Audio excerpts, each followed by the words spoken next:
Então, sejam todos muito bem-vindos para a aula do nosso amigo Tiago, ele que é um estudante da mente e também um grande praticante aí, né, do Bhakti Yoga, do caminho do Yoga da devoção. Ele vai falar um pouquinho sobre a alma, seus diferentes desenrolares aí. E é isso, meu amigo. Seja muito bem-vindo. Faça a sua apresentação, se você quiser, fique à vontade. E vamos, né, ao que interessa. Ok, Mário, muito obrigado. Boa noite, pessoal. Gratidão inicialmente ao espaço aberto aqui pelo professor Mário Neto, que tão bondosamente aí, parecia que a gente já era amigo de muito tempo, quando foi uma amiga apresentou a, o nosso projeto ao Mário e ele, vamos fazer uma parceria e tudo. Apresenta lá o o que você trabalha. E achei muito especial essa boa vontade, né? Acho que para cuidar de pessoas, né, é muito importante ter essa,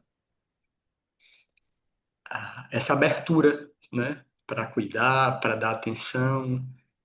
E que bom que o mundo tem pessoas como você, né, que também abre esse espaço aí para que mais pessoas possam entrar em contato com o Ayurveda e com as diferentes vertentes que o Ayurveda pode nos proporcionar.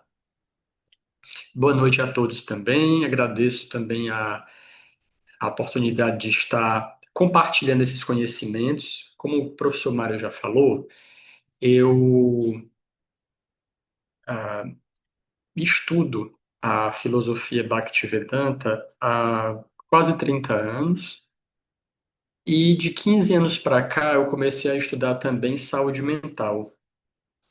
Me tornei psicanalista e sou professor da Universidade Federal da Paraíba, tenho doutorado em Ciências da Saúde e procuro relacionar o meu trabalho e os meus estudos integrando os conhecimentos que eu pude obter da sabedoria do yoga, sabedoria védica, da psicologia védica, com a psicologia e psicanálise contemporâneas, não é, do mundo atual. Espero que a gente tenha um momento bem especial. Como o professor Mário sugeriu, nós vamos falar aproximadamente 30 minutos, espero não passar disso. Fiz uma apresentação bem enxuta e destinar um tempo também para que vocês possam fazer perguntas ah, sobre o tema, enfim, sobre algo que chamou a atenção de vocês, tá bom? Professor Mário, eu posso compartilhar aqui a tela, né?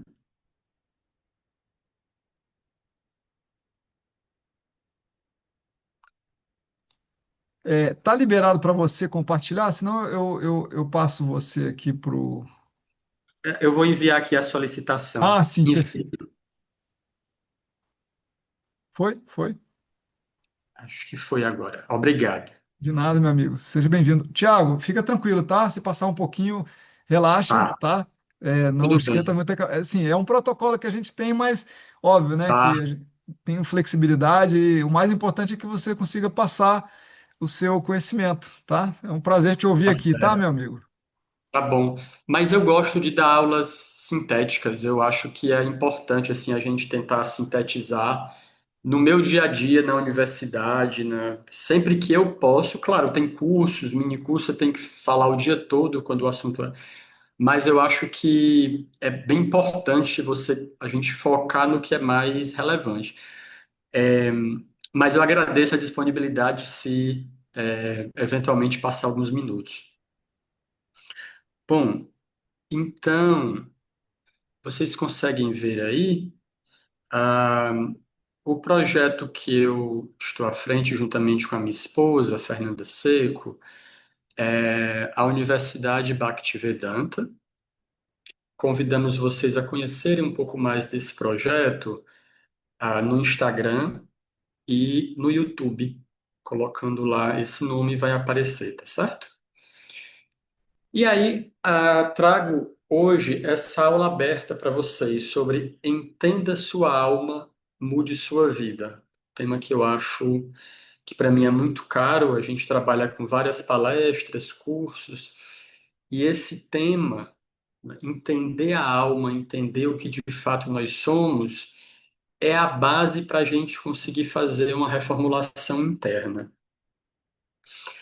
Eu fui monge durante muitos anos, né? E aí eu convivi, morei na Bélgica, nos Estados Unidos, na Índia. E na época que eu morei na Bélgica, eu convivi com um monge da Croácia, lá no mosteiro. E aí, com o tempo, esse monge me falou que de vez em quando ele pensava numa boate da Croácia, lá de Zagreb, capital da Croácia, que ele era proprietário da boate. Olha só que interessante, né? Um monge lá na Bélgica, desse jeitinho aí vestido, não é? Cabecinha pelada.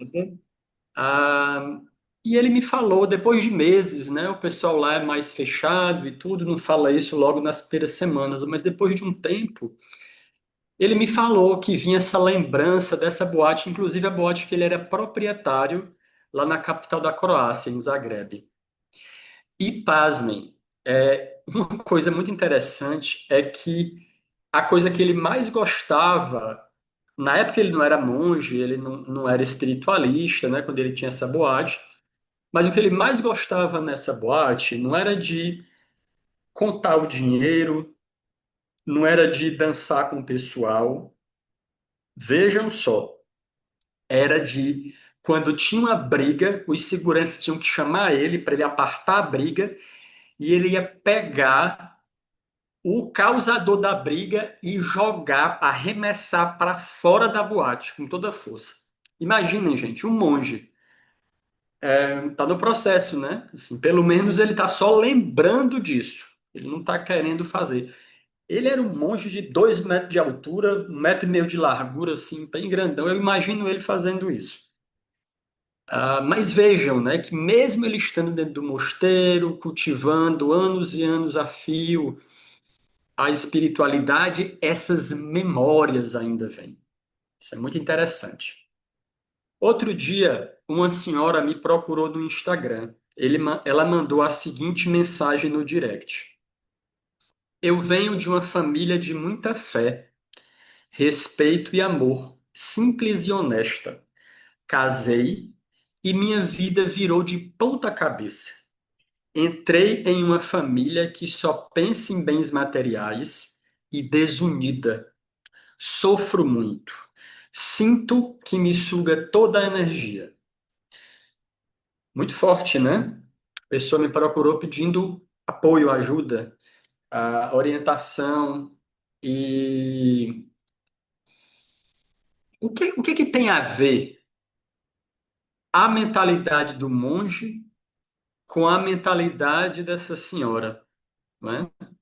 O monge pensando em coisas que ele queria deixar de lado e a senhora se arrependendo de ter entrado nessa família que virou a vida dela de ponta cabeça. O que é que tem em comum nessas duas situações? Eu trago aí uma pergunta que pode nos ajudar a entender. Por que que nós nos permitimos agir contra a vontade de uma parte de nós? Uma parte de mim quer tomar novas decisões. Quero me tornar um monge. Quero me casar numa família que seja boa, não é? Que vai manter o meu perfil familiar. Mas outra parte de mim acha que não vale a pena, quer fazer diferente. Vamos mergulhar numa aventura. Eu percebi que essa família é um pouco diferente, um pouco mais materialista do que a minha, mas de repente isso muda, não é tão ruim assim. E aí a gente fica nessa dualidade, pensando de uma forma, pensando de outra, e assim a vida vai passando. Isso acontece por quê? Porque nós temos tendências inconscientes. Vejam aí essa foto de um vulcão, né? Essa é uma cratera de um vulcão. Vulcão a qualquer momento, né? Se ele é um vulcão ativo, a qualquer momento ele pode entrar em erupção. Então, da mesma forma, nós temos tendências que estão lá acalmadas por diferentes razões, porque são inconscientes, elas não estão na superfície do nosso pensamento, das nossas ações, mas por diferentes estímulos, essas tendências podem aflorar. E essas tendências produzem memórias. Eu trago aí essa imagem, né, de uma pessoa correndo atrás do dinheiro, mas poderia ser qualquer memória correndo atrás do prazer, correndo atrás do trabalho, correndo atrás de uma nova aventura amorosa, enfim. Então, uma tendência traz memórias que ficam lá gravadas. Nossa, aquela boate lá na Croácia, como era bom aquilo. Nossa, minha família era tão bom, e como é ruim essa família agora. Enfim, tendências levam a gente a ter memórias boas e ruins. Elas são geradas de sensações que nos marcam ao longo da vida, né? Produzem tendências e memórias. Que sensações são essas que trazem tendências e memórias especialmente negativas? A percepção de falta, achar que eu sou insuficiente, uma autocobrança excessiva, uma dificuldade de lidar com memórias cristalizadas, como medo, culpa, vergonha, raiva, rancor, enfim, diferentes apegos. E o que é que isso produz, né? Essas tendências e memórias desorganizadas. A dificuldade de saber o que eu realmente quero. Eu quero ser monge ou eu quero voltar para a boate? Eu queria realmente continuar essa vida santinha e pacífica da minha família, ou eu queria me aventurar? A dificuldade de saber o que quer, né? Quando eu não tenho clareza. Prefere ocupar seu tempo em cuidar mais dos outros, esquecendo de si mesma, porque ela tem dúvida sobre o que é que representa ela ou ele, né? O que é que nos representa. Então, eu vou cuidar bem dos outros, porque eu tenho dúvida do que de fato me representa, o que de fato é bom para mim. Produz padrões repetitivos em relacionamentos, cansaço emocional crônico e evita mudanças por meio do desconhecido. Eu estou naquele emprego que eu não gosto, mas será que se eu sair eu vou arrumar outro que não é do mesmo jeito? Estou com essa vizinhança que não é boa, né? Tô com essas amizades que são um pouco tóxicas, mas será que se eu mudar vai. Enfim, você acaba ficando na mesma, porque não sabe se de fato isso vai produzir mudanças efetivas. Estou falando de mim também, gente, estou falando de pessoas humanas que, vez por outra, estamos passando por situações semelhantes, né? Como essa. Então, essas tendências, elas geram memórias. E é interessante que as memórias reforçam as tendências, né? E aí as memórias que não te servem mais, elas ficam cada vez mais fortalecidas. E por isso a gente precisa de um caminho de reconstrução para criar novas tendências e memórias. Por exemplo, hoje é uma segunda-feira, é um dia muito interessante, né? Muita gente gosta na segunda-feira de começar uma nova dieta, vou começar a academia de vez, enfim. E dieta é algo, né, que fala muito bem de tendência e memória. Academia, né, fazer exercício fala muito bem de tendência. Eu tenho uma tendência a comer coisa gostosa. Não quero saber se é saudável, quero saber se é gostosa. Isso é uma tendência. Apareceu aquele cheirinho, eu quero fazer uma dieta, mas você passou em frente a um lugar que vende aquela super batata frita, você fica tentado a parar porque tem uma tendência ali, tem uma memória clara. Enquanto você olha para um prato de comida saudável, e aquilo, ih, rapaz, é saudável, mas não é tão gostoso. Então, o que é que a gente tem que fazer? A gente tem que se expor a novos estímulos. Que tal procurar uma transição? Bota um pouquinho de batata frita nesse prato, bota um pouquinho de, enfim, alguma coisa que vai fazer uma transição entre uma memória nova e uma memória antiga, não é? Para que vá se criando novas memórias mais saudáveis. E assim eu vou organizando novas tendências, novos estímulos, a mesma coisa na academia. Né? Isso é um processo de longo prazo. E aí eu trago como que na Universidade Bhaktivedanta a gente propõe o realinhamento. A gente procura integrar psicologia védica, né, que aí é o braço psicológico do Ayurveda, né, o ramo psicológico do Ayurveda. A gente não trabalha com consulta ayurvédica, absolutamente nada, né? A gente trabalha com conhecimento e práticas, não é? Como, por exemplo, sabedoria do yoga, do Vedanta, da Bhagavad Gita, práticas como meditação, yoga, autorregulação, etc. Isso integrado com abordagens das psicologias contemporâneas, não é?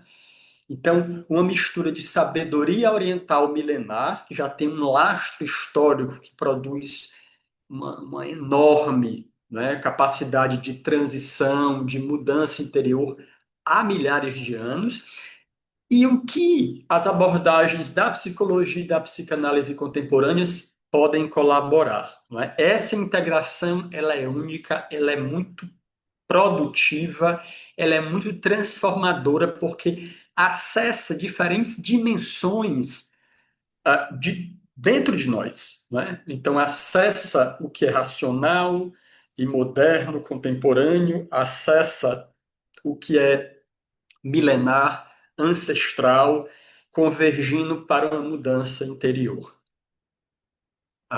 Por exemplo, uma pessoa que eu admiro demais, né? Eu sigo a abordagem psicanalítica do Jacques Lacan, um discípulo de Freud, né, o pai da psicanálise, e ele diz uma coisa interessante, ele diz que a linguagem antecede o sujeito. Né? Então, a gente nasce nesse mundo já com um ideal que o pai, a mãe, os avós ah, desejaram, impuseram sobre nós o nosso nome, se a gente foi desejado ou não, a condição familiar, econômica, relacional, social, vizinhança.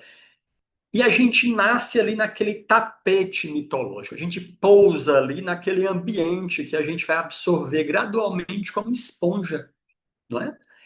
E a gente adquire ali uma linguagem, um modo de entender o mundo e de se relacionar com o mundo. Por isso que filhos parecem tanto com os pais, né? Absorvem tantas coisas dos pais, de pessoas de referência próximas. Então, aquilo que a gente trouxe, não é? Da família, e aí trazendo um pouco da psicologia védica, da ancestralidade, do karma, não é? Isso mistura com a nossa vida e produz pontos positivos e negativos que a gente precisa olhar e saber a, a metodologia apropriada de realinhar os pontos críticos que me prendem a tendências e memórias que não me representam mais. Eu trago também um, uma citação, né, um conceito de um psicólogo norte-americano muito famoso, ganhador do Prêmio Nobel de Economia, Daniel Kahneman. Ele ele é da psicologia cognitiva comportamental. Eu não gosto muito da TCC, por diferentes razões, mas ele traz um conceito bem interessante para dizer dois modelos decisórios que nós temos para estabelecer os nossos critérios de decisão. Tem um sistema, o primeiro sistema, que é aquele que é mais automático, inconsciente, é mais emocional. A gente vê uma coisa, gostei disso, vou comprar. Reage emocionalmente, né? Porque trabalha, acessa questões inconscientes dentro de mim. Tem um outro sistema, que é o que a gente usa para comprar um celular, para escolher um dentista, um exame médico, não é que é mais criterioso, é mais lógico, e ele exige esforço. A gente já está tão envolvido com o sistema 2 de ser criterioso, lógico, fazer conta, pagar boleto, né, sobreviver, que a gente acaba, quando pode, relaxando, e o que trata de emoções, a gente vai no automático inconsciente, o que bate com a gente. Só que isso nem sempre funciona, porque a gente perde critério no autoconhecimento e na espiritualidade que acaba guiando a nossa vida. Por isso, para realinhar esse modo de operação superficial, né, ou introdutório, que a gente teria como autoconhecimento, espiritualidade, simplesmente viu uma frase bonita, aquela frase, por exemplo, ah, você atrai o que vibra. Eu sou um ser de luz. São frases bonitas que passam uma ideia de profundidade, mas pelo fato de serem inespecíficas, elas servem para qualquer pessoa. Elas de fato não direcionam transformação de autoconhecimento e espiritualidade.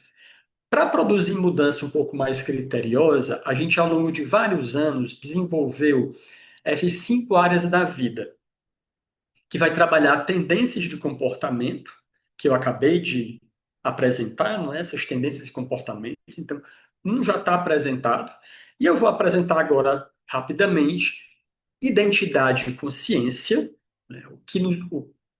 Quais os nossos níveis de identidade, os nossos valores e tipos de relacionamentos, a importância de cada um deles, sabedorias e práticas de realinhamento interno e estabelecimento de prioridades de vida. Então, identidade, né? Quem de fato nós somos, além dos papéis, né? Além das ideias que me representam na vida. Essa imagem traz uma reflexão bem interessante sobre isso. Os cavalos aí, eles são como os nossos sentidos, tá? O que é que são os sentidos? Aquilo que eu vejo, o que eu falo, o cheiro, né? O tato, né? A audição. As rédeas desses cavalos, elas é a mente. A mente é super ampla, né? Isso de acordo com a Bhagavad Gita. A mente é muito ampla. Tudo que você pensa, deseja e sente é a mente, tá? Não para de vir pensamento, sensação e desejo na cabeça. Então, são as rédeas. Só que essas rédeas não podem ficar soltas, porque senão a mente, a cabeça se desorganiza. Então, precisa lá do motorista, ó, que está guiando, ele está com a rédea na mão. Esse que está com a rédea na mão é a inteligência, quem produz o discernimento, tá? A caixinha e a cápsula é o ego, que é aquilo que eu vou carregando ao longo da vida, e lá dentro do ego está o eu profundo, a alma, o espírito, que é a nossa identidade de consciência essencial. Então, nas nossas decisões, são duas duplas competindo. Mente e ego, de um lado, atuando de maneira mais instintiva, buscando recompensas imediatas, e inteligência e alma, espírito, buscando discernimento, uma visão de mais longo prazo. E os sentidos, né, os desejos, a visão, o olfato, tato, paladar, audição, eles vão acompanhar a dupla de vozes que estiver ganhando espaço dentro de você. Então, se dentro de você o que está forte é o instinto, então você vai querer, por exemplo, se você fala do paladar, né, você vai querer comer o que você gosta, você não vai querer comer o que é saudável, tá? Então, mente e ego querem satisfação imediata, querem o chocolate, não quer saber se o chocolate vai dar diabetes, tá? Então, o que é importante é ter um equilíbrio, não é, entre instinto e discernimento e com uma leve supremacia da inteligência e da alma sobre a mente e o ego. Isso exige um certo treinamento, né? Um certo engajamento para manter esse equilíbrio ao nosso favor, tá? E aí a gente poderia até construir um gráfico, não é? Qual, do que eu penso, do que eu atuo, do que eu decido, qual a responsabilidade de cada uma dessas instâncias, né? Mente, ego, inteligência e alma. A ideia é que fique pelo menos 55% de inteligência e alma, né? Aí tá perdendo bastante. A mente e o ego estão ganhando aí de goleada. Partindo aí para o terceiro ponto, nossos relacionamentos, né? A primeira imagem aí da mulher rezando, né, com um terço na mão, ela entrando em contato com a sua religiosidade, com a intimidade dela. Lado dela aí, com as filhas, né? Momento de contato familiar, logo abaixo com as amigas sorrindo. Do outro lado aqui, no ambiente de trabalho. Então, como que está o espaço de cada um desses relacionamentos na minha vida? Qual o tempo de qualidade que eu dedico a mais ou a menos nessas dimensões? A gente precisa dar valor apropriado aos relacionamentos. Então, a gente precisa refletir como que está o predomínio na minha vida dos relacionamentos, do relacionamento comigo mesmo, né? De como eu estou comigo mesmo, com a minha família, com os meus amigos, com o meu trabalho e minha relação com o dinheiro, com a minha vinculação espiritual, minhas vinculações com a sociedade, com as pessoas em geral, não é? Fora do meu circuito de trabalho e amigos, a minha maneira de vivenciar a cultura, e não aí cultura apenas como arte, né, mas cultura enquanto movimento humano na vida, não é? Que a vida espiritual, a vida de um sujeito é equilibrada, ela deve ser ampla, não é? Como uma mesa com várias pernas, não é? A psicanálise explica que a nossa mente, uma mente feliz, ela é como um banco, né? Ah, um banco que está indo bem, né, que está tendo lucro, ele precisa de ter alto rendimento, e para ter bom rendimento, ele diversifica investimentos. Então, ele põe R$ 10 num investimento de curto prazo, R$ 10 num investimento de risco, R$ 20. Então, isso acaba criando, não é, uma distribuição do que a psicanálise chama de libido, do investimento libidinal, da sua energia psíquica. Porque quando você está muito focado no trabalho, muito focado na família, muito focado em si mesmo, muito focado na religião, muito focado no dinheiro, uma hora isso vai desandar, porque não está equilibrada a divisão do investimento libidinal, do investimento da energia psíquica, tá? E aí isso leva ao conceito de arquétipo da totalidade que Carl Jung nos trouxe, tá? Essa ideia de que nós somos seres que nós precisamos ter um arquétipo que nos ultrapassa, que é uma energia maximal, que está além de nós mesmos. Carl Jung dizia: aquilo que está além de você, que é muito maior do que você, é melhor que você coloque Deus nesse lugar. Carl Jung não era religioso, tá? Mas ele dizia isso. É melhor que você coloque Deus, por exemplo, nesse lugar. Porque se você não colocar Deus, você vai colocar algo de menor importância, algo provavelmente fútil. Mas alguma coisa enorme você vai ter na sua vida. Se não for seu autoconhecimento, espiritualidade, sua relação com o divino, com algo amplo, alguma coisa enorme vai ter na sua vida. E se for algo efetivamente superficial, em algum momento ela não vai dar conta de sustentar o teu sentido, o teu propósito de vida. Chego então no quarto ponto, que é o realinhamento interno, tá? Que envolve o manejo apropriado do karma. Karma entendido não somente como ações negativas do passado, mas responsabilidade positiva, criativa, inventiva para lidar melhor com o futuro, né? No Ayurveda é muito comum também a ideia dos gunas, né?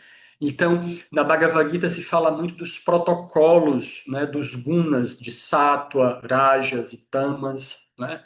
E a maneira como eles predominam ao longo do dia, ao longo da vida, né? O equilíbrio necessário entre esses gunas para produzir a gente trabalhando karma e guna, gente, a gente consegue realinhar bem todos os pontos anteriores, tá? A meditação e prática de autorregulação, os tipos de yoga segundo a Bhagavad Gita fala de 4 tipos de yoga muito especiais: yoga da meditação, yoga do conhecimento, yoga da devoção e yoga da ação. Então você tem aí devoção, ação, conhecimento e meditação. Uma capacidade inclusiva enorme. Então uma pessoa de qualquer religião pode estudar a Bhagavad Gita. Um cristão vai ter facilidade com a Bhagavad Gita porque fala de bhakti, de devoção. Um praticante de yoga porque trabalha o autoconhecimento. Um budista porque trabalha com meditação, por exemplo. E uma dica que eu daria para vocês, para realmente ter mudança efetiva, realinhamento interno, um progresso no autoconhecimento e espiritualidade, o cultivo espiritual regular, ele deve produzir um leve desconforto, tá? Enquanto a espiritualidade é tão boa, tão legal, é algo que não está te transformando. E aí, quando começa a apertar um pouco, a espiritualidade começa a te exigir um pouco mais, aí você muda. Agora eu quero fazer assim a espiritualidade. Por quê? Porque vai se encaixar na tua zona de conforto, com o teu ego, com o que não mexe com o que tu precisa trabalhar. Então aí tu vai manter aquilo lá do monge, aquilo lá que a senhora reclamou, que casou e a vida virou de ponta cabeça, entende? Porque não trabalhou o que o ego de fato precisa mudar, não é? A espiritualidade, autoconhecimento, meditação, tudo isso ajuda a gente a transformar memórias e tendências. As práticas de realinhamento vão ajudar a gente a olhar para o turbilhão dessa maré aí, ó. É um turbilhão que está aí, né? Isso dá medo, essas ondas desse jeito. Mas elas estão do mesmo jeito aqui, ó. Lá no fundo a onda tá uma loucura, mas eu tô aqui na segurança da Terra, olhando numa perspectiva mais ampla, porque eu me vejo como observador. Eu não me vejo como sofredor e nem como desfrutador da felicidade, nem como sofredor da tristeza. Eu estou além disso. Eu estou além dessas oscilações de felicidade e tristeza. Eu sou aquele que observa. Entender o protocolo dos gunas ajuda a gente a procurar um predomínio melhor. Aí, no caso, ó, que eu trouxe é sattva, né, o guna do equilíbrio.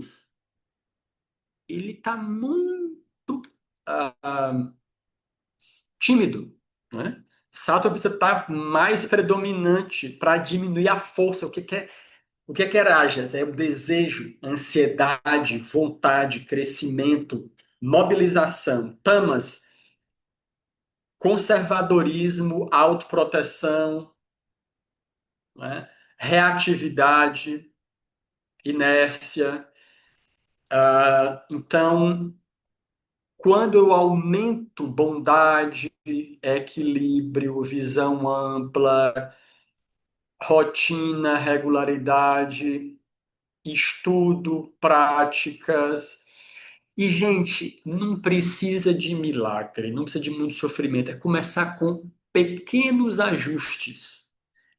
Pequenos ajustes na rotina, isso vai produzir mudanças muito importantes. E finalmente chegamos no último ponto, que são as prioridades de vida. Dica para a gente refletir: quem produz o nosso propósito de vida? Né? Propósito de vida, ele não deve ser dado só por nós, individualmente. O sentido de vida é uma mistura entre o que eu estabeleço, o que eu penso que é o meu propósito, o que a sociedade, a humanidade espera de mim e o que o divino, que para muitos de vocês talvez acreditem que criou ou que sustenta esse mundo, o que é que essa divindade ou a sua divindade, ou se você entende que a divindade é um universo, é uma energia, é uma força, o que essa força espera de mim? Não é? Então, aí tem um monte de estudos que nós fazemos, como, por exemplo, com a logoterapia de Viktor Frankl. Né? A Bhagavad Gita traz a ideia do Dharma, que a gente aprofunda com vocação e carreira. Temos dois conceitos bem interessantes, que a prioridade consciente, que você define suas prioridades e você não se deixa levar pela prioridade espelhada, que é o que está todo mundo fazendo. A prioridade espelhada é o que todo mundo faz. A prioridade consciente é o que você olha os outros fazendo e você escolhe seguir ou não. E para definir bem prioridades de vida, você precisa resgatar o que eu falei antes do arquétipo da totalidade. O que é aquilo que é maximal na tua vida, tá? E aí, gente, a nossa vida progride como um trem que precisa de dois trilhos: sabedoria e prática. Sabedoria e prática. Só que esses trilhos eles estão amparados. Olha só como essa ponte, ela está tão amparada com esses pilares. E aí vem cada pilar desse, né, minha ancestralidade, minha a minha vocação, meus relacionamentos, minha saúde física, minha saúde mental, minhas tendências, meus comportamentos, minha capacidade de resiliência, enfim, várias coisas que estão aí sustentando a minha progressão nesses trilhos. Então, conhecimento e prática, eles vão ser mais efetivos quando eu dou sustentabilidade para essa ponte.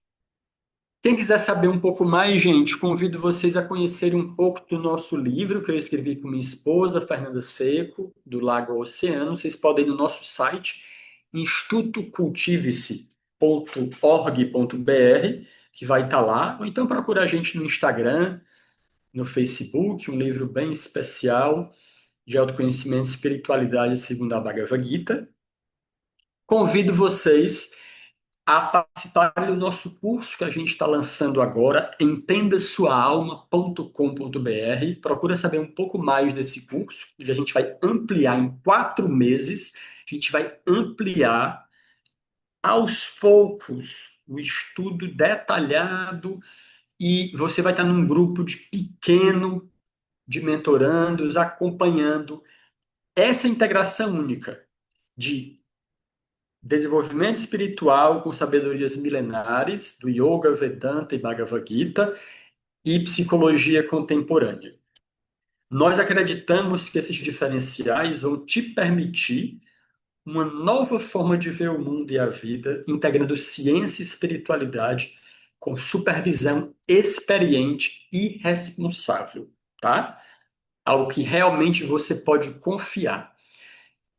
Convido vocês, aí é um autorretrato do pintor belga René Magritte.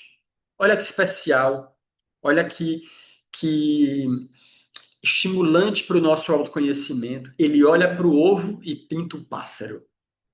Então, convido vocês que tenham esse momento, né, de aprofundar a sua semente com a possibilidade de multiplicação.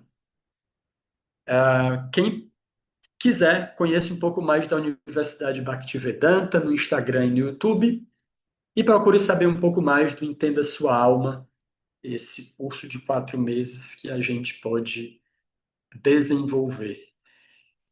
Que a gente vai desenvolver, começa agora dia 30 de abril. Muito bem, foram 35 minutos, tô de parabéns, viu? Até que não foi muito tempo a mais, não. Ok, gente, estou aberto para dúvidas. Falei um monte de coisa, de repente pode ter sido interessante para algum de vocês. Algum ponto pode ter soado instigante e eventualmente vocês queiram perguntar. Muito bom, Tiago. Parabéns aí pela sua aula. É, bom, todos estão abertos aí para fazer as perguntas ao Tiago, tá? Queria só fazer uma pequena colocação aqui, né? Como nós somos, eu também sou praticante de Bhakti Yoga e de outras tradições de yoga também, né? Legal. E eu venho aqui fazer o meu testemunho, né, da importância das práticas espirituais, né? Porque de fato são práticas, né, que vão transformando a nossa vida, a nossa percepção, a nossa capacidade de ver a vida, né, sob uma outra ótica, né? Você colocou muito bem ali no último slide um óculos, né, para a gente, como se estivesse dando a ideia da gente ver a vida sob uma outra lente, né? E eu percebo que antes de conhecer o Ayurveda, né, eu comecei a prática da meditação e foi algo assim que realmente foi transformador, porque eu comecei a me ver de uma forma muito mais pura, né? Comecei a me perceber, né, tanto as minhas sombras quanto as minhas qualidades, né? Mas de fato comecei a me olhar e com isso eu comecei a entender quem eu sou de fato e entender também um pouco o que que eu estou fazendo aqui nesse corpo, né? E foi a partir desse entendimento que eu comecei a dar uma direção para a minha vida, né? Que era muito mais aquilo que eu queria, né? Fazer de fato, que tem a ver com o que eu sou de fato, né? Então, esse é meu pequeno testemunho aí da importância da espiritualidade, das práticas de meditação, e como isso ajuda na nossa vida, né? Você falou muito bem também, né, de que você foi um monge e depois você, né, começou a estudar, né, a ciência moderna, né? Então, como que a espiritualidade impacta as nossas vidas, né?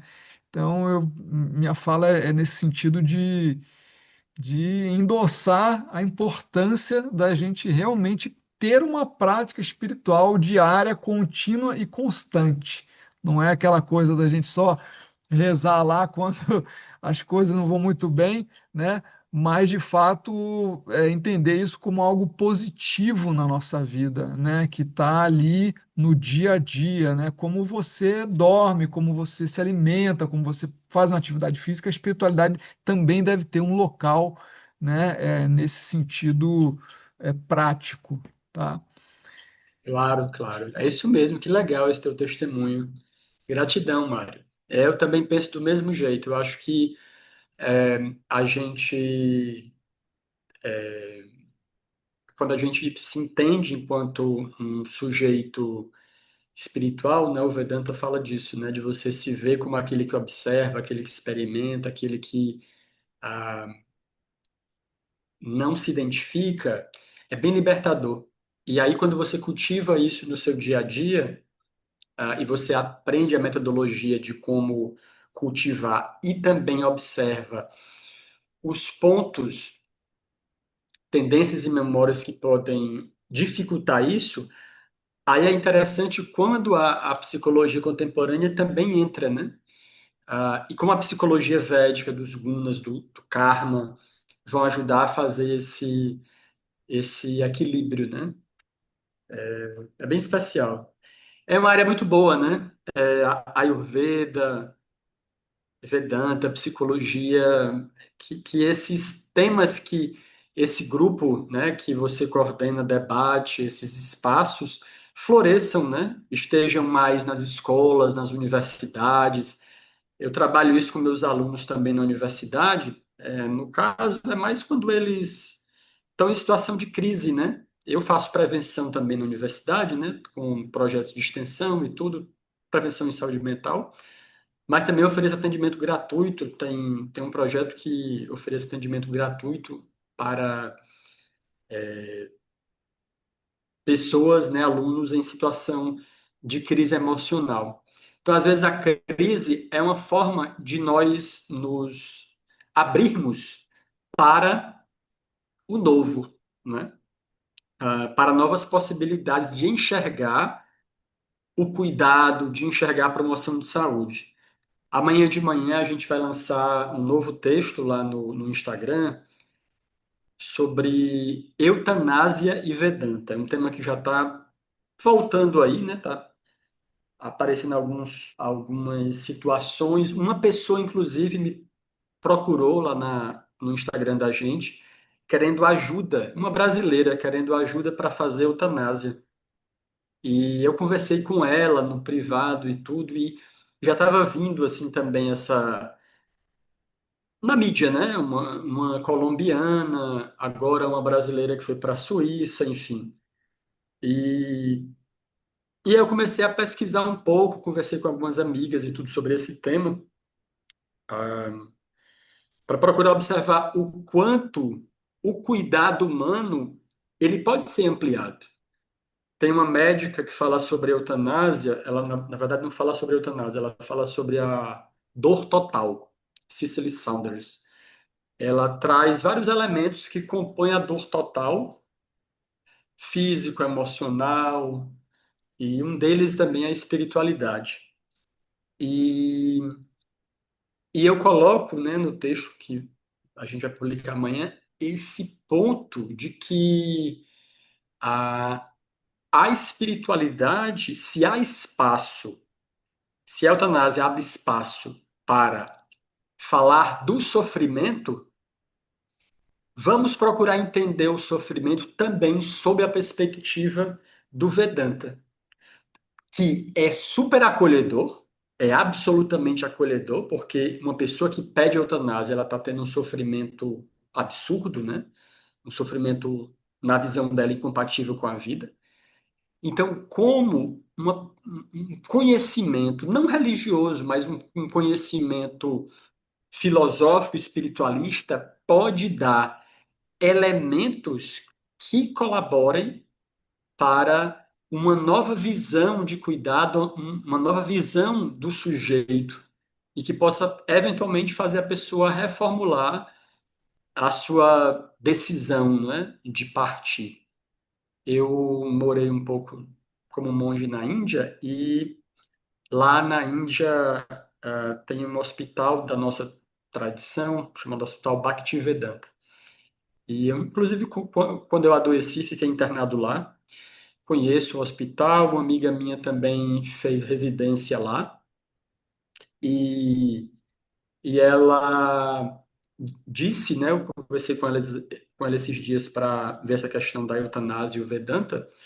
Ela disse que ah, quando a equipe de cuidados paliativos, né, dão atenção às pessoas que estão nesse grau de intenso sofrimento psíquico, a taxa de desejo pela eutanásia cai absurdamente, cai muito. Porque muitas vezes a pessoa não quer morrer, ela quer apenas se livrar desse sofrimento intenso, né? Bom, mas já comecei a falar demais. Mas enfim, não teve pergunta, é porque eu acho que o assunto já foi bem explicado, mas eu agradeço demais o espaço e a audiência de vocês nesse meio de feriadão, né, pessoal? Meio do feriado aí, uma segunda-feira, e obrigado novamente ao Mário pela abertura. Prazer, meu amigo. Pessoal, ninguém quer fazer mais nenhuma pergunta para o Tiago? Poxa, eu achei a aula dele incrível. Muitos, Mas tá tudo muitos, bem. muitos temas também, né, que eu fui fazendo essa conexão, né, com tanto com o Ayurveda quanto Vedanta, né, Uhum. e como que isso está presente na minha vida também, né? Então, alguém tem pergunta aí? Suzana, não quer fazer pergunta? Ó, a Laura quer fazer uma pergunta. Por favor, Laura, pode falar. Boa noite, obrigada. Eu não sei se ele mencionou e eu perdi. Eu queria entender qual que é a diferença dessa tradição Bhakti e das demais, e como que se relaciona com as demais, tanto no yoga como no Vedanta, enfim, em toda a filosofia védica. Ok. Legal, Laura. Obrigado pela tua pergunta. Eu que Então, Laura, agradeço. nas tradições do Oriente existem diferentes, que se chama de darshanas, né? São formas como as filosofias se manifestam. E tem diferentes doutrinas que explicam a, por exemplo, só sobre yoga, né? Só sobre o que é yoga. Tem inúmeras, inúmeras doutrinas, né? Que explicam diferentes formas de como é o yoga. Ah, sobre quem nós somos, quem eu sou. Existem diferentes formas de explicação sobre quem eu sou. Sobre quem é Deus. E inúmeras formas de explicação sobre quem é Deus. E aí, o Vedanta, especificamente, tem vários tipos. Tem dois tipos principais, eu diria assim, mais conhecidos, né? Que é o chamado Advaita Vedanta, que ele compreende que nós somos partes totalmente integrantes do divino, e esse divino, ele é uma energia para onde todas as manifestações do divino retornam. Na Bhakti Vedanta, nós aceitamos essa possibilidade de que nós temos essa relação com o que chama de Brahma, não é? Dessa energia divina, essa energia que ah, conecta as almas, que conecta as formas do divino, mas a gente acrescenta um detalhe, que na visão Bhaktivedanta, cada alma é individual. Então, a nossa individualidade, ela permanece, e ela acompanha o nosso fluxo para permitir o nosso processo evolutivo e também a experiência de prazer na relação com a energia divina. E também essa energia divina, além de ser energia, ela pode existir enquanto uma pessoa, enquanto uma personalidade. Então, são bem semelhantes, mas só com algumas leve diferenças. O que basicamente, o que é que na prática, o que é que muda assim para um praticante, enfim, ele entender que quando ele se conecta com Deus, quando ele se conecta com algo a mais, ele, na visão Bhaktivedanta, ele não está se conectando apenas com energia idêntica a ele. Na nossa visão, nós não somos pequenos deuses, nós somos ah, partes conectadas, mas que ao mesmo tempo podemos nos esquecer dessa energia divina. Então, relembrar, a forma de relembrar essa reconexão passa pelo conhecimento, passa pela prática de yoga, mas também pode passar pela devoção. Te ajudou, ô, Laura? Ou ficou com mais dúvida? Olha, ao mesmo tempo ajudou e ao mesmo tempo fiquei com mais dúvida. Mas eu entendo que tudo isso assim, é muito conteúdo, né? Não dá para esgotar, né, numa noite, né, num encontro desse, né, de uma horinha. Mas te agradeço. Depois aguçou minha curiosidade, depois eu vou buscar mais para entender melhor. E é porque eu não falei, por exemplo, do budismo, né? Que é outro conceito, né? É Hum. outra. Então são diferentes, porque não tem Advaita Vedanta, Bhakti Vedanta e budismo são três coisas. O Advaita Vedanta e o Bhakti Vedanta têm alguma proximidade. O budismo já é bem diferente desses. Mas, Mas todos nasceram do ah, hinduísmo. né? Todos nasceram do hinduísmo, certo? Só que o budismo ele depois criou uma metodologia própria de desenvolvimento. E que é maravilhoso, assim. Eu não estou querendo dizer. é, Eu, eu, por exemplo, já eu sou praticante da filosofia Bhaktivedanta há quase 30 anos. E nos meus últimos 15 anos que eu comecei a estudar psicologia, eu estudei mais budismo. Porque nos primeiros 15 anos eu era mais fanático, digamos assim, né? Eu só queria estudar o que tinha a ver com a minha tradição. E depois eu fui abrindo, né? Então eu já participei de retiros budistas e tudo, enfim. Eu estou deixando isso claro para você, não no sentido de ver as, os problemas entre eles. Estou querendo só esclarecer. Recentemente, final do mês passado, 26 a 29 de março, a gente fez um congresso de Yoga e Vedanta. Foi bem legal. O nosso primeiro congresso de Yoga e Vedanta foram 140 pessoas, 15 professores com doutorado falando sobre Yoga, Vedanta e um monte de coisas assim. Foi bem legal. Depois procurem a página lá, yogaevedanta.com.br. E a gente quer ainda esse ano lançar mais um que a galera tá pedindo, assim, mais um evento desse. Mas enfim, depois a gente pode conversar mais sobre isso, Laura. Joia. Obrigada. Por nada. A Suzana quer perguntar, Suzana?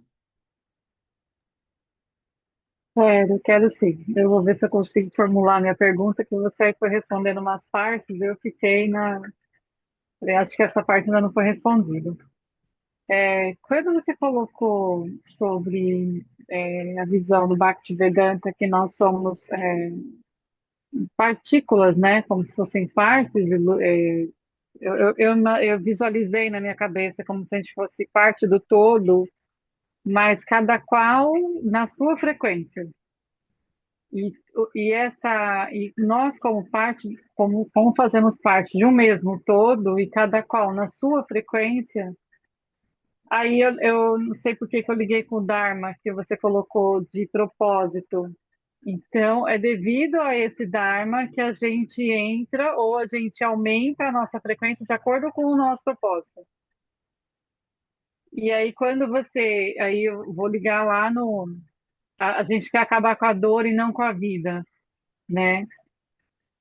Como como que a gente orienta uma pessoa, por exemplo? Quer dizer, não dá, né? Não é assim uma coisa tão superficial. Você fala, olha, faz isso e é a fórmula mágica. Não existe isso, né?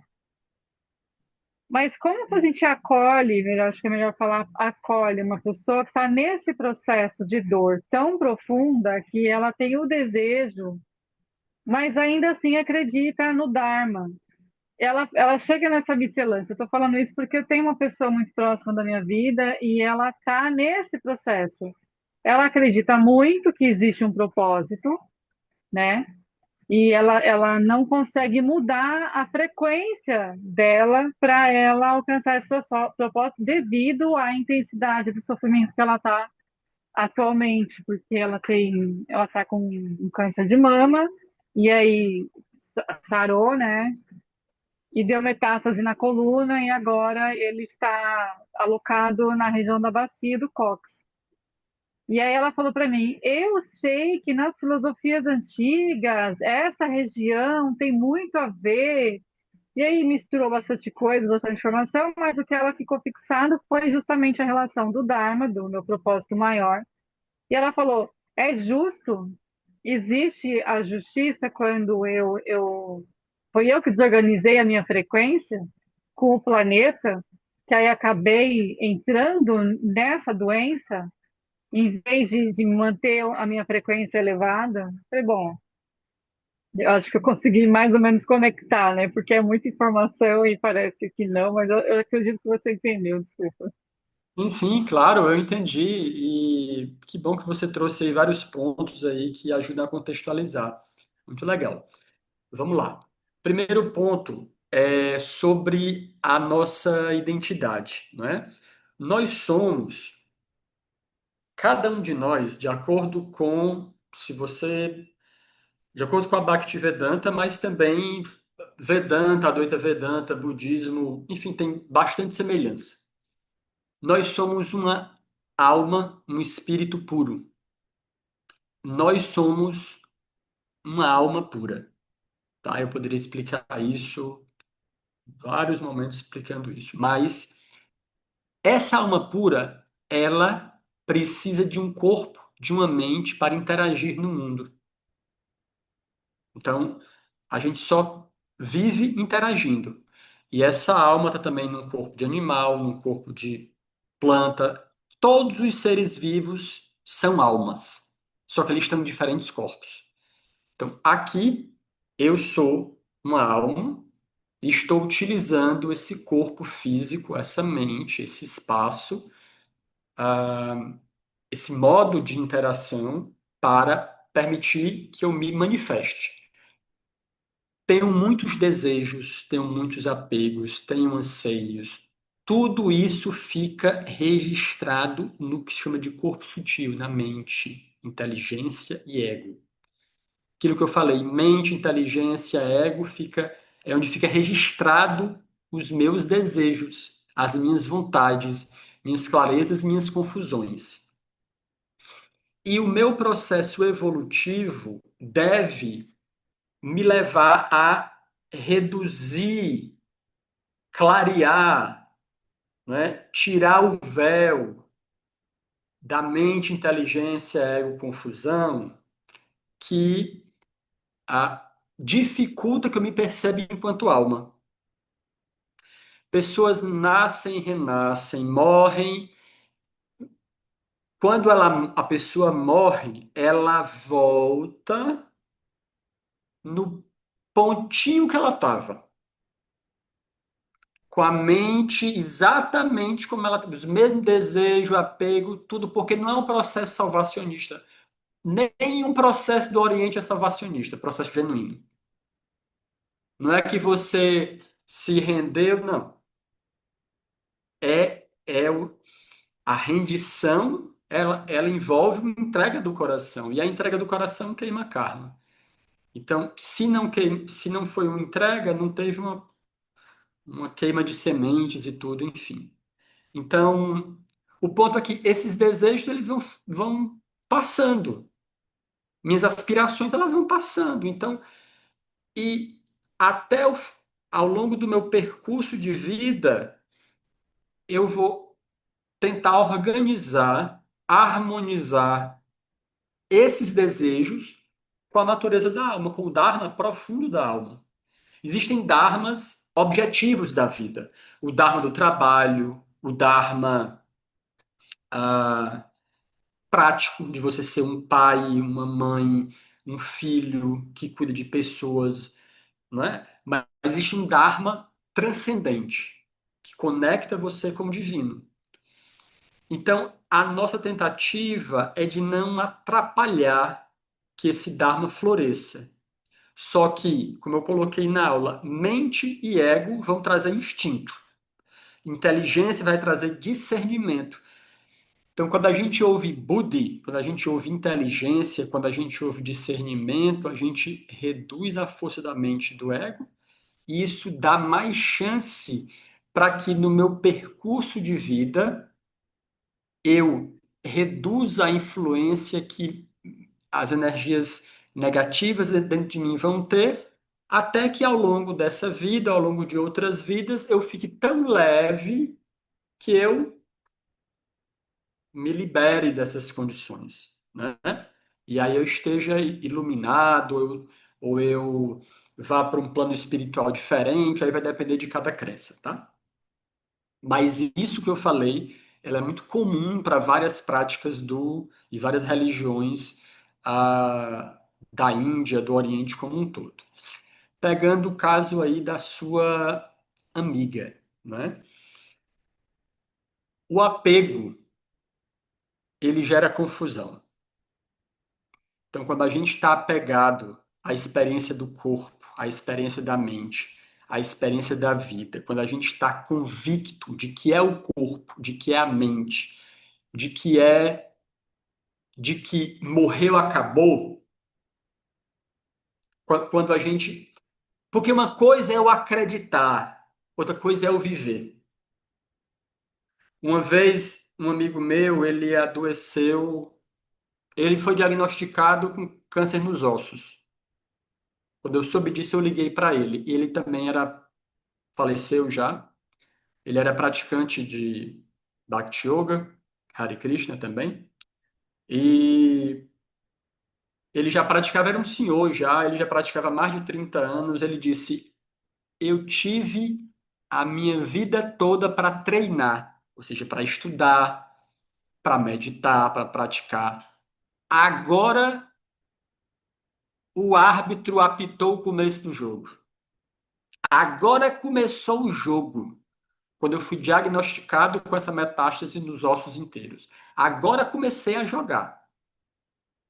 Entende? Então, assim, é um preparo. A pessoa, quando é diagnosticada com metástase, ela diz: agora começou o jogo. Vocês conhecem Hermógenes, uma autoridade no yoga brasileiro, um dos primeiros professores de yoga do Brasil? A mulher de Hermógenes, quando estava já com a doença terminal, não sabia o que era. Eu não sei o que é. Eu não me lembro o que é, mas, enfim. Perguntaram e foram. O pessoal ia visitar, ia, né, procurar dar força para ela. Ela que dava força para o pessoal. Isso não é natural. Morrer é natural. Mas por quê? Porque ela tinha clareza. Ela não tinha. E desapego não quer dizer que a pessoa tem que. Ah, já que eu vou morrer, então agora eu vou desapegar de tudo. Não, ela só tem que estar pronta. Ela só tem que entender que ela é uma experiência. Ela vive fenômenos. Ela vive acontecimentos. Mas ter essa experiência, ela, ela envolve um engajamento. E claro, você não pode dizer isso para sua amiga. Minha querida, você está apegada, minha amiga.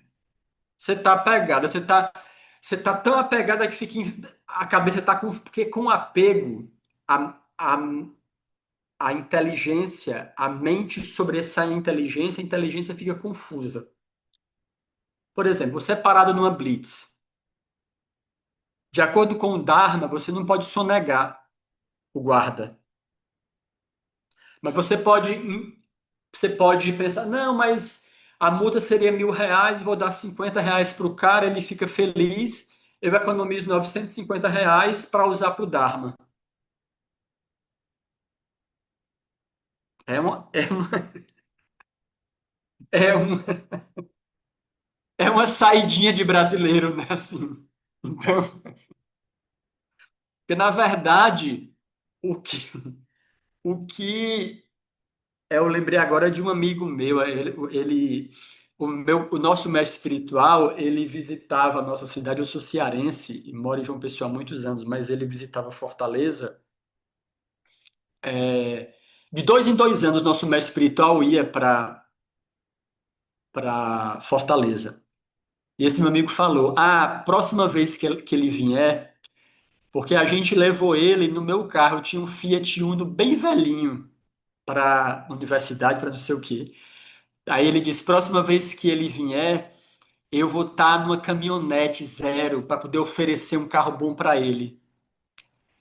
E ele é um grande amigo meu, né? Assim, então eu tirava onda com ele, eu tenho liberdade.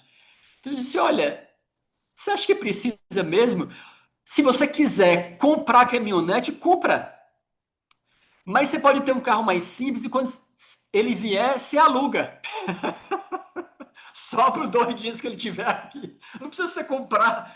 Só assume que você quer a caminhonete. Não precisa dizer que é para ele. Só assume que você quer e tá tudo bem. Então você entrar em contato com a sua intimidade, isso é espiritualidade pura, mas isso é, é... Então, talvez o que você possa fazer com ela, porque é amiga, né, é dar. Dar conhecimento, ouvir, escutar, recomendar coisas, enfim. E, afinal de contas, é uma situação muito difícil, né? Muito difícil. Uma pessoa que passou por um câncer de mama, está com metástase numa área crítica, né? Assim, bem crítica, assim, uma situação avassaladora, gente. Você se encontrar com a finitude é algo que não é mole, não. É algo que mexe muito. Várias e várias pesquisas mostram isso. A dor crônica, a experiência de dor crônica, de sofrimento crônico, esfacela a capacidade de discernimento, estraçalha a inteligência, o brio, né? Viktor Frankl, o pai da logoterapia, né, a terceira escola vienense de psiquiatria, ele foi preso, ele era judeu, foi preso num campo de concentração, em 3 campos de concentração durante quase 3 anos na antiga Alemanha. E aí na época, ele já tinha pré-formulado a ideia da logoterapia. E ele percebeu isso nos prisioneiros do campo de concentração. O sentido, o que é a logoterapia? Sentido de vida, propósito de vida, trabalhar com sentido de vida. E o Viktor Frankl, ele dizia que as pessoas que estavam lá no campo de concentração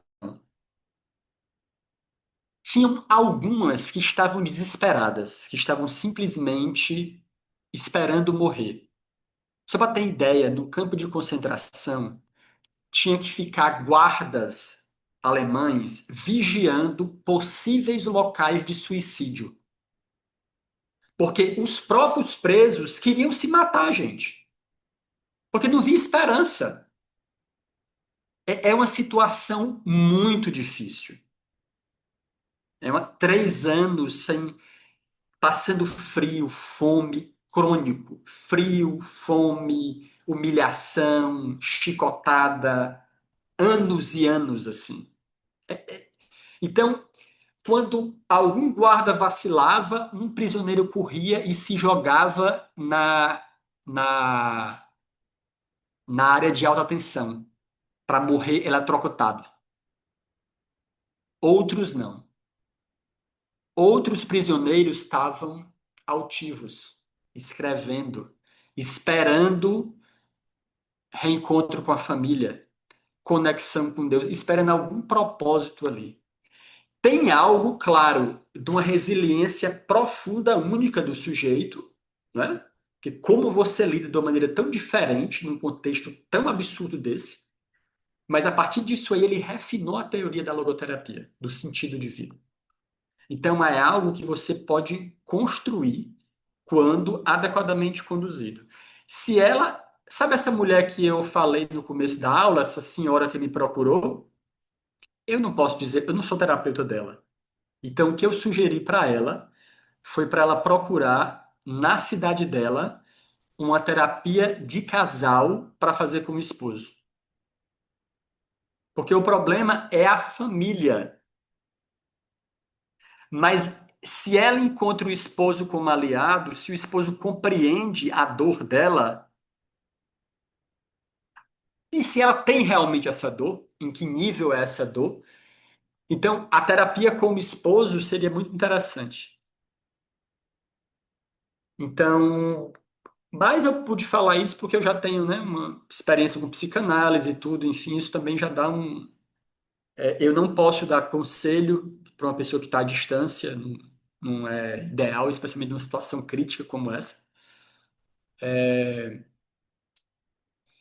Então, talvez a sua amiga, se ela entrar em contato com pessoas do hospital onde ela está tratada, olha, fulana, nesse hospital você está se tratando, procura lá as equipes de. Você não fala em cuidado paliativo. Se falar em cuidado paliativo, ela vai dizer: ah, você está achando que eu vou morrer. Não, para procurar as equipes e tudo lá. E ela pode estar na fase de negação, ou de. Enfim, tem 4 fases o processo até chegar na aceitação e tudo, enfim. Para evidenciar o passado e de reconhecimento para os grandes nomes.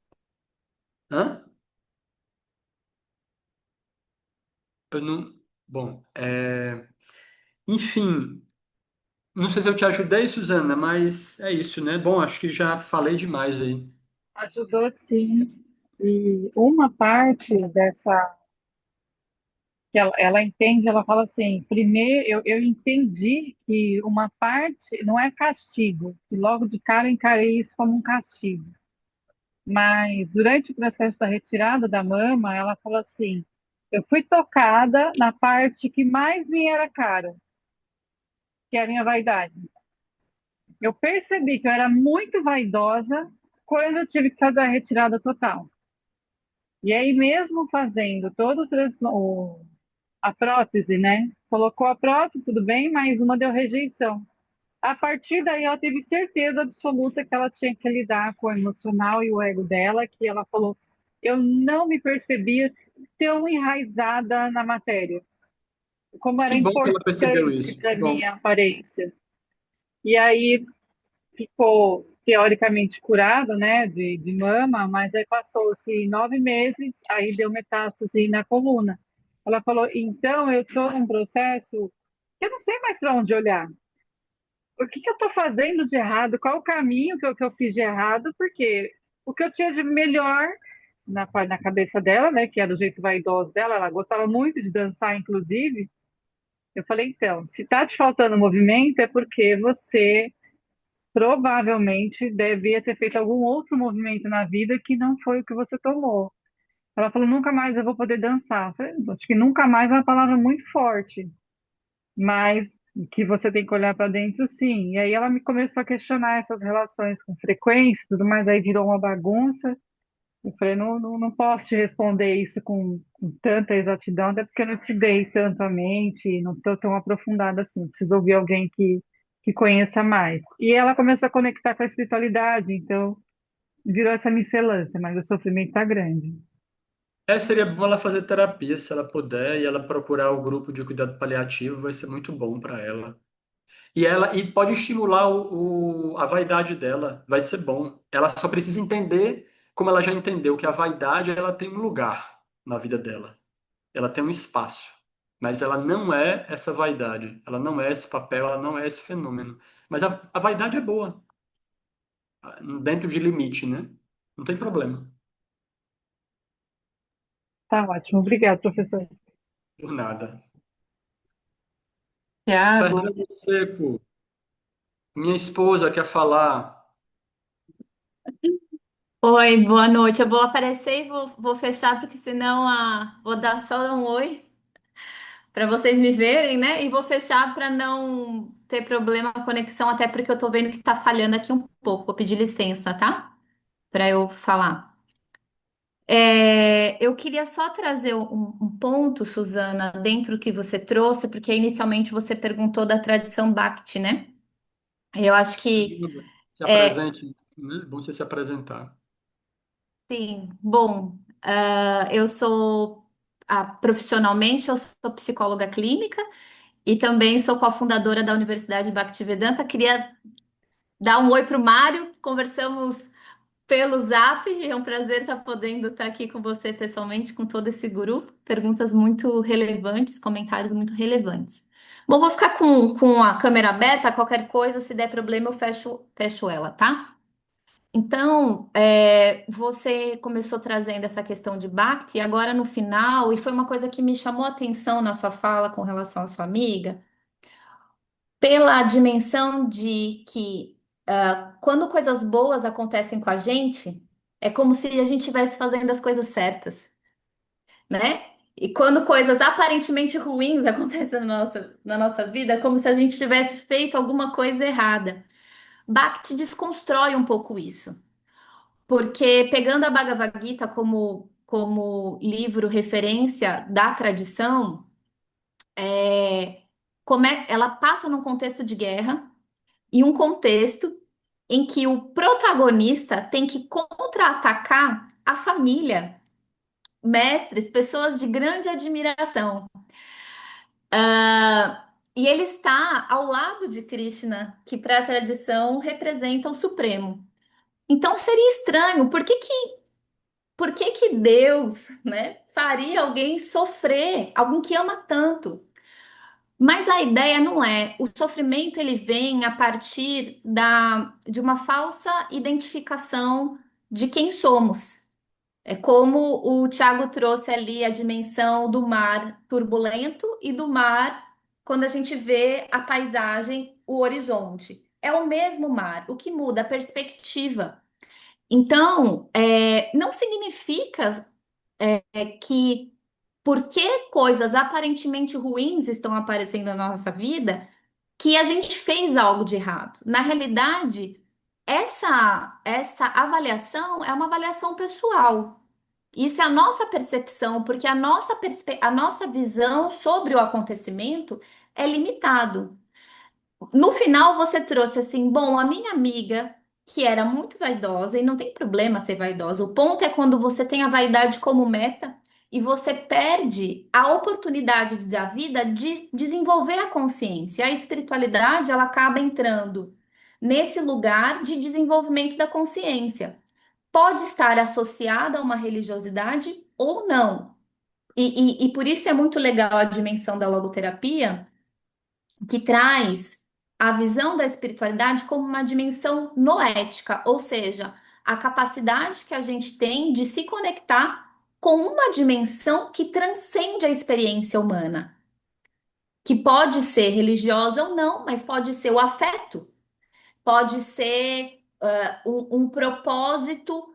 Às vezes a pessoa fala assim: eu tenho um chamado, eu não sei exatamente o que é, mas isso me mobiliza a eu agir, a eu buscar, a eu ser uma pessoa melhor.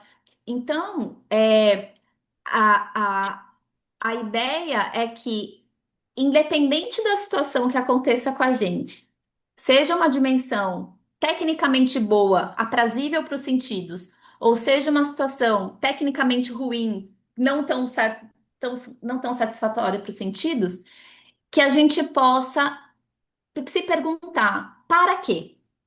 Não é nem o porquê. Porque aí entraria um pouco na fala do Tiago sobre tendência, sobre karma, sobre inconsciente, sobre muitas coisas que a gente acaba guardando, assim, né? Mas, assim, qual o propósito último disso, né? E por isso que a tradição de Bhakti, ela não foca muito na ideia de culpa, ela foca no ponto da responsabilidade. Tipo assim, tem a máxima de Sartre que diz assim: mais importante do que o que fizeram comigo é o que eu faço com o que fizeram comigo. Então, na vida a gente precisa falar: ok, esse negócio caiu aqui no meu colo, essa batata quente está aqui na minha mão, o que que eu vou fazer com isso? Que, obviamente, numa situação de um grande adoecimento ou de um grande sofrimento, é muito desafiador. Mas a tradição de Bhakti vai ter inúmeros textos, tem um livro que se chama Orações da Rainha Kunti, por exemplo, que ela trazia que era através das calamidades que a gente acaba se aproximando mais da figura de Deus. Porque é difícil a gente buscar por Deus quando tá tudo bem.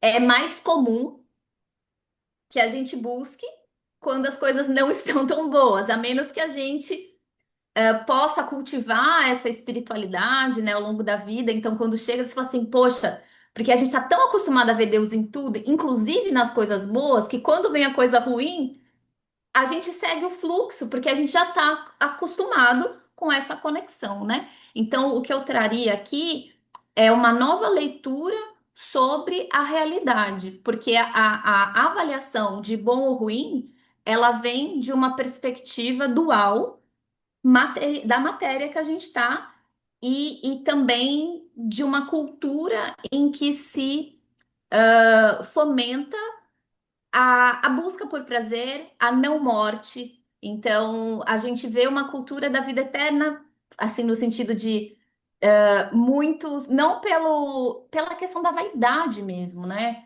A gente vê, sei lá, inúmeros procedimentos estéticos que buscam minimizar uma característica que é inerente da vida, que é o envelhecimento. Claro que, por vezes, não estou fazendo uma crítica às pessoas fazerem as questões estéticas. O ponto é que o desenvolvimento, o envelhecimento, o adoecimento e a morte são inerentes da vida. Então, isso a gente não manipula. A gente precisa, ou pode, é uma escolha, aprender a entender e, em última análise, buscar entender a temporalidade dessas dimensões e buscar aquilo que é perene ao longo dessas diferentes fases, que é exatamente entender a nossa natureza espiritual, a nossa identidade mais profunda, tá? Então era isso que eu queria contribuir aqui com a Obrigada. discussão. Ok, Obrigada obrigado, também. Fernanda. Gente, estamos com a hora adiantada. Eu vou só responder aqui brevemente. Solene colocou: professor, não consigo entender por que temos que pensar no peso do passado se não sabemos como foi o nosso passado. No momento, eu vivo o presente. Solene, eu não estou querendo dizer que você tem que pensar no seu karma de outras vidas. O passado dessa vida você sabe alguma coisa e possivelmente o passado dessa vida interfere na sua vida de hoje. Se não interfere, tá ótimo, não é? Então, viva o presente, fique na paz, né? Siga tranquila, mas é muito comum o nosso presente ser de alguma forma o reflexo do passado, inconscientemente.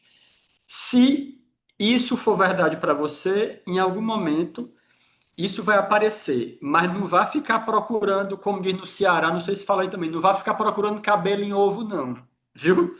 É só fique tranquila, tá bom? Numa boa. A Suelce falou: desapego é sem dúvida um grande desafio, sem dúvida, o nosso maior desafio, Suelce. E a gente, com ajustes, a gente consegue. A gente tem que focar no que a gente já faz. A gente não tem que pensar, porque eu não tenho desapego, não tenho, no sentido de se tornar culpado. A gente ficando mais presente. Quando a gente tem presença, medita, a gente está presente com as pessoas, a gente dá tempo de qualidade. Então, o desapego ele vai fluindo porque a gente está conectado com o mundo como ele realmente é. Mas, de fato, é um desafio. Laura, seja bem-vinda em João Pessoa. Pega o nosso contato e a gente, se der tudo certo, a gente se encontra aqui também, tá bom? Vai ser ótimo, vai ser excelente. Seja bem-vinda. Milênia, a vida é passagem, o modo de olhar para a nossa vida é um ponto fundamental. Desapego e sofrimento são grandes desafios diários, físico, mental e espiritual. Olhar para dentro, sem julgar no momento de dor, de doença, é importante sair da culpa, né, Fernando e Thiago? Exato, tenho aprendido muito sobre isso. Sair da culpa é importante. Encontro muito estimulante, entendi, agradeço sua colocação, muito obrigado, bom estar aqui aprendendo. Suzana, grato pelos caminhos do saber e pela partilha de conhecimento, Mário, Thiago e Fernanda. Gratidão também, gente. Conheçam mais da gente na Universidade Bhaktivedanta e quem quiser fazer o curso, entendasuaalma.com.br. Professor Mário, muito obrigado. Gratidão demais a vocês, pessoal. Obrigado a você, meu amigo. Seja bem-vindo. Pessoal, depois a gente vai colocar todas as informações do curso do Tiago. Tenho certeza que vai ser uma experiência maravilhosa para todos aí. Assim como sua aula foi maravilhosa, né? Sempre bom a gente trazer, né, essas perspectivas diferentes, complementares sobre saúde, né, tanto da mente quanto do corpo. E é isso, gente. Esse canal é exatamente com esse propósito de estar fomentando conhecimento, espiritualidade e caminhamos juntos nesse sentido, tá? Bom, a gente tem muita coisa ainda para falar aí mais para frente. Provavelmente a gente vai se encontrar mais vezes aí, Tiago. E a aula de hoje está gravada, sim, assim como todas as outras que a gente deu aqui, né, com outros palestrantes, estão lá na descrição do grupo, tá? Vocês têm acesso a todas as aulas, é só entrar na descrição do grupo, vocês vão ver o tema da aula, né? É só clicar, vocês vão ser direcionados lá para a aula que está no YouTube, tá? É isso, Professor, pessoal. Sim, por professor favor, Mário, querido. desculpa, só um detalhe. Se de falar, que é um ponto bem importante. A Universidade Bhaktivedanta, esses cursos da gente, eles são todos, absolutamente todos, com o propósito filantrópico. Nós somos uma ONG, então nós ajudamos um projeto chamado Viva o Campo, vivaocampo.com.br. A gente está ajudando a construir uma escola lá no Agreste de Caruaru, em Pernambuco, um complexo educacional que vai servir para as crianças da região, para a educação de adultos, para escolarização de agricultores, para capacitação em permacultura e cuidado à natureza, enfim. Então, vocês podem conhecer mais em vivaocampo.com.br. Então, todas as atividades da gente têm esse propósito também. Professor Mário, estou à disposição sempre, tá bom? Foi muito enriquecedor o seu convite, as perguntas também foram fantásticas, tá bom? E vamos sair animado, pessoal.